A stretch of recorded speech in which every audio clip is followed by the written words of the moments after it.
আল্লাহ বলছেন এই জীবন যে তোমাদেরকে দান করেছিলাম আর বলে দিয়েছিলাম তোমরা দুনিয়াতে গিয়ে আমার ইবাদত করবে, আমার সাথে শিরিক করবে না, আমার নবীর দেখানো পথে তোমরা চলবে।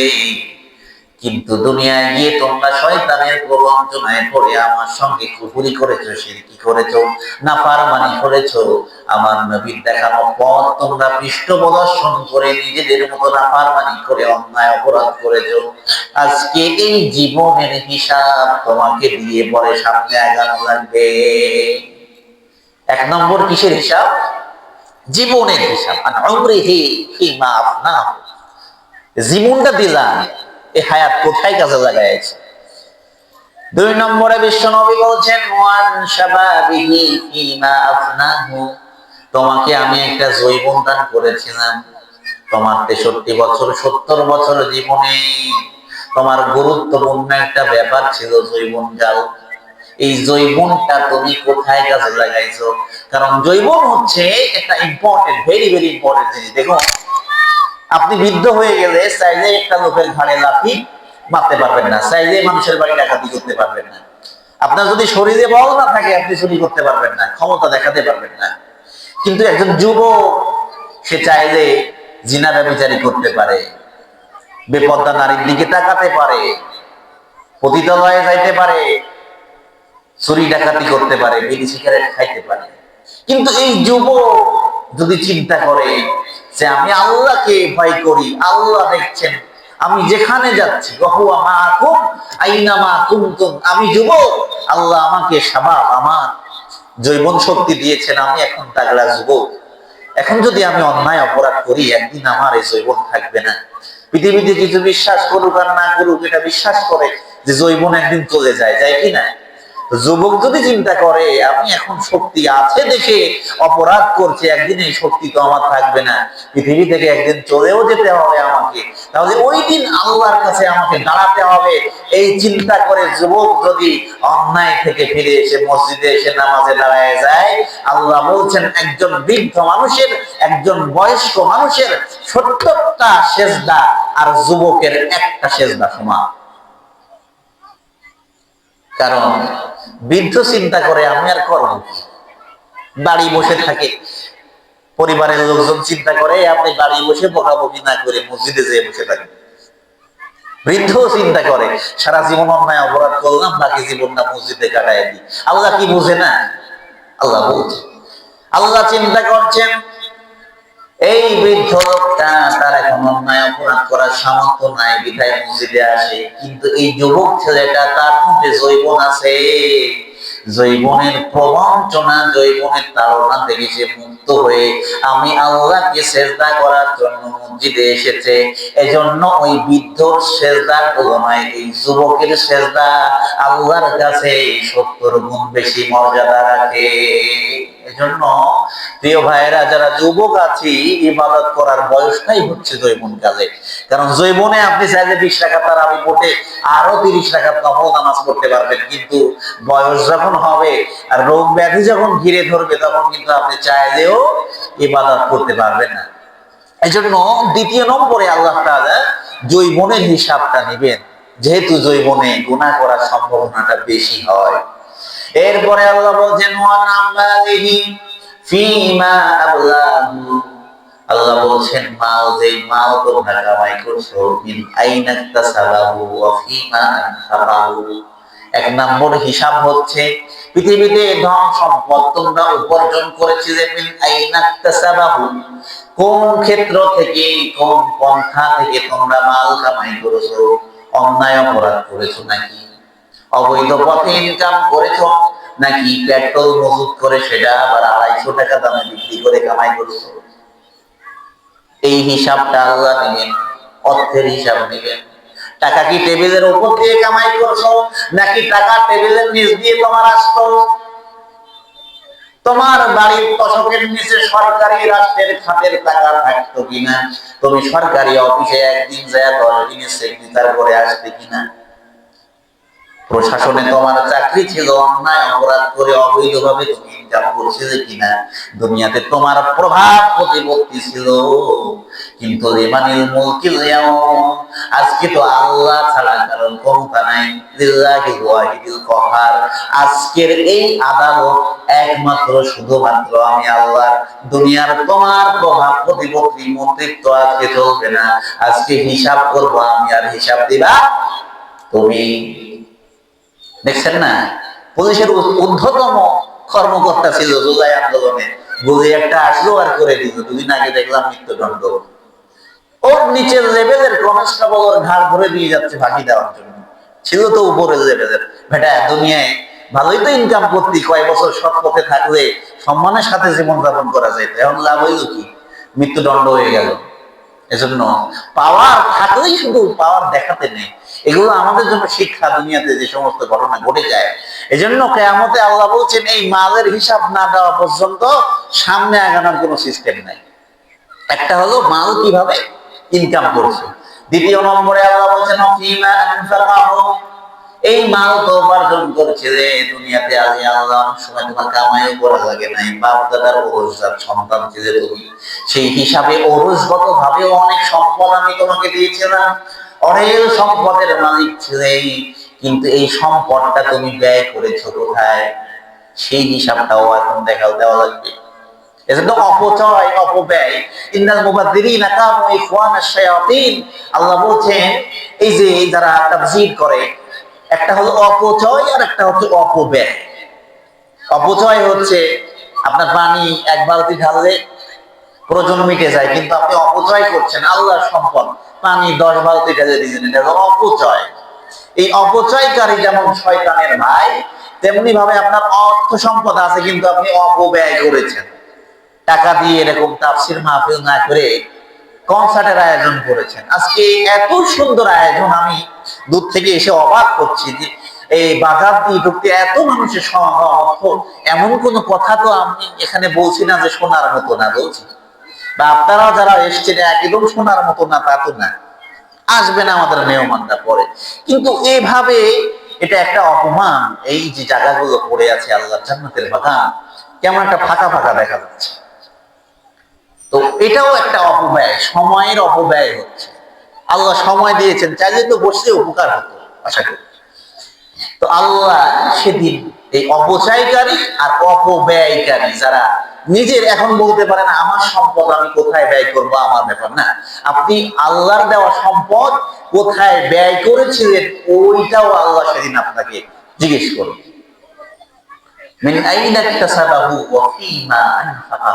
আল্লাহ সেদিন জিজ্ঞেস করবেন আপনাকে। এই যে 4-5টা ব্যাপার রাসূলুল্লাহ বলছেন লা তাযুলু কদামু ইবনু আদম হাত্তা ইউসআল আন খামসিন, এই 5টা প্রশ্নের জবাব না দেওয়া পর্যন্ত একটা বনি আদম তার সামনে পা বাড়াতে পারবে না। কোথায়? হাসরের ময়দানে, যেদিন নবী রাসূলরা নাফসি নাফসি বলবে। প্রিয় ভাইরা, আমার আলোচনা বিষয়বস্তু ছিল তাকওয়া।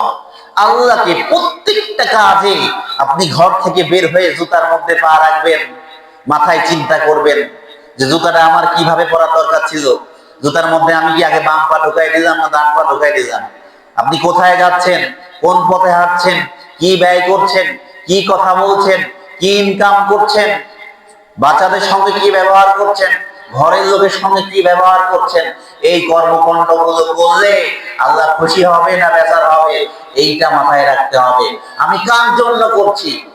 আল্লাহ বলছেন আমার জন্য যদি কেউ কাজ করে তার প্রত্যেকটা কাজই ইবাদত হয়ে যায়।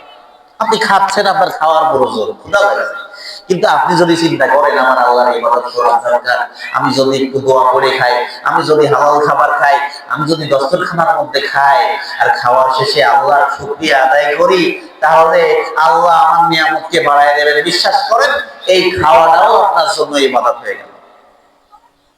রাসূলুল্লাহ বলেন মুমিনের ব্যাপারটা বড়ই আশ্চর্যজনক। মুমিনের পায়ে যদি একটা কাঁটা ফুটে যায় আর মুমিন ধৈর্য ধারণ করে, আর যদি চিন্তা করে আরে আমার পায়ের মধ্যে তো কাঁটাটা ঢুকে গেল, আমি ধৈর্য ধারণ করি। আল্লাহ যা করেছেন ভালোর জন্য করেছেন।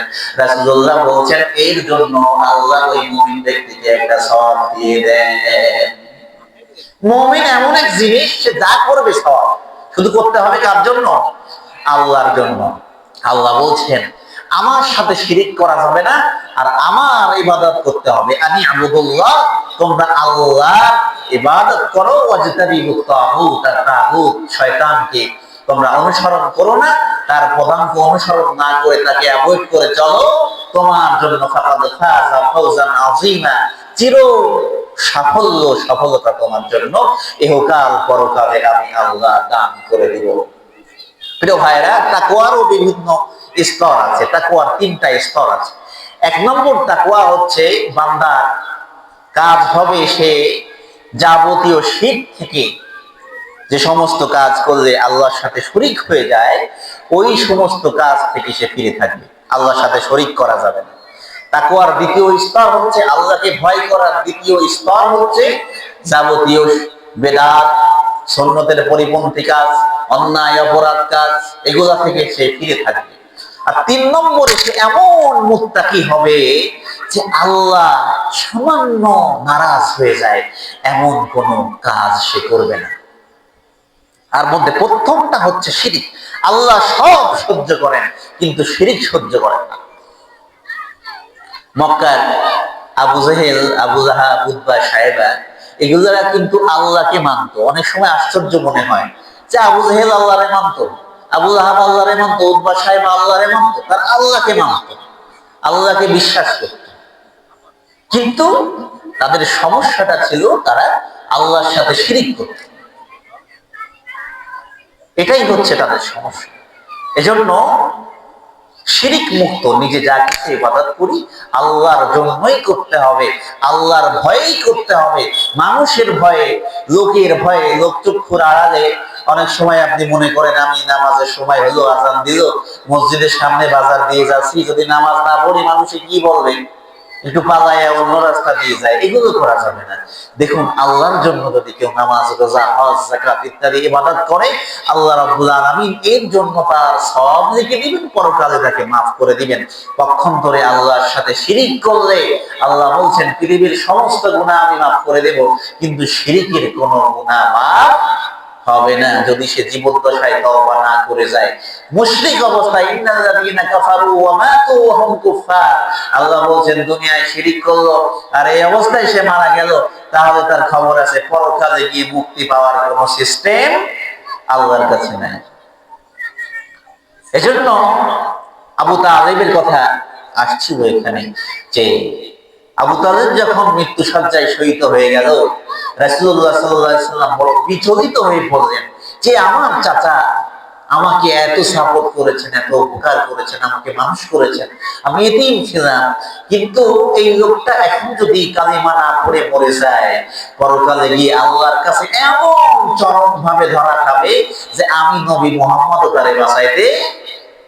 নবী আমার বিচলিত হয়ে গেলেন, আমার চাচা শুধু এতটুকু পড়ে নেন, আমি যে আল্লাহর নবী মুহাম্মদ এটাও আপনার মানার এখন স্বীকার করার দরকার নেই, শুধু আপনি এতটুকু পড়ে নেন লা ইলাহা ইল্লাল্লাহ, আল্লাহ ছাড়া কোনো আইনদাতা নাই, আল্লাহ ছাড়া কোনো বিধানদাতা নাই, এক কথায় আল্লাহ ছাড়া কোনো মালিক, এতটুকু শুধু আপনি মেনে নেন, বাকিটা আমি দেখব। কিন্তু হেদায়েত, রাসূলুল্লাহ সাল্লাল্লাহু আলাইহি সাল্লাম যখন বিচলিত হয়ে পড়লেন, আল্লাহ রাব্বুল আলামিন জিবরাইলের মাধ্যমে ওহী পাঠালেন, ইন্নাকা লা তাহদি মান আহবাবতা ওয়ালাকিন্নাল্লাহ ইয়াহদি মান ইয়াশা। হে আমার নবী, আপনি বিচলিত কেন হচ্ছেন, তাড়াহুড়ো কেন করছেন? ইন্নাকা লা তাহদি মান আহবাবতা, আপনি চাইলেই কাউকে হেদায়েত দিতে পারবেন না, হেদায়েতের পথে আনতে পারবেন না। আপনি যাকে ভালোবাসেন তাকে আপনি হেদায়েত দিতে পারবেন না। ওয়ালাকিন্নাল্লাহ ইয়াহদি মান ইয়াশা, বরং আল্লাহ যাকে চান একমাত্র তাকে হেদায়েত দিবেন। কাজেই আপনার চাচা হোক বা হোক, আপনি এরকম ভাবে বিচলিত হয়ে আবু তালেবের আপনি কালিমা পড়াইতে পারবেন না। আবু তালেবের কালিমা নসিব হয় নাই, কারণ ফামান ইউরিদিল্লাহু আন ইয়াহদিয়াহু ইয়াশরাহ সাদরাহু লিল ইসলাম, আল্লাহ যার হেদায়েত চান ইসলামের জন্য তার অন্তরটাকে খুলে দেন। আফামান শারাহাল্লাহু সাদরাহু ফাহুয়া আলা নূরিন মির রাব্বি, আর আল্লাহ যার অন্তরটাকে একবার খুলে দেন তার মধ্যে আল্লাহ তাআলা ইসলামের আল্লাহর একটা নূর দান করে দেন, তাতে করে সে হেদায়েত প্রাপ্ত হয়ে যায়, সঠিক পথ সে দেখতে পায়। এজন্য আল্লাহর কাছে দোয়া করা, আল্লাহ আমাদেরকে সঠিক বুঝ দান করুন, বলেন আমিন। প্রিয় ভাইরা, এজন্য আল্লাহ বলছেন হুদাল লিল মুত্তাকিন, আবারও তাকওয়ার কথা এসে গেল। হুদাল লিল মুত্তাকিন, আল্লাহ তাআলা হেদায়েত মুত্তাকিনদের জন্য রেখেছেন। প্রিয় ভাইরা, এতক্ষণ যা কিছু বললাম, আলোচনা করলাম, আল্লাহ আমাদেরকে শুনে বুঝে আমল করার তৌফিক দান করুক। সকলে আমার জন্য দোয়া করবেন, আমিও আপনাদের জন্য দোয়া করি। আল্লাহ আমাদেরকে ভালো রাখুক, সুস্থ রাখুক। আসসালামু আলাইকুম ওয়া রাহমাতুল্লাহি ওয়া বারাকাতুহু।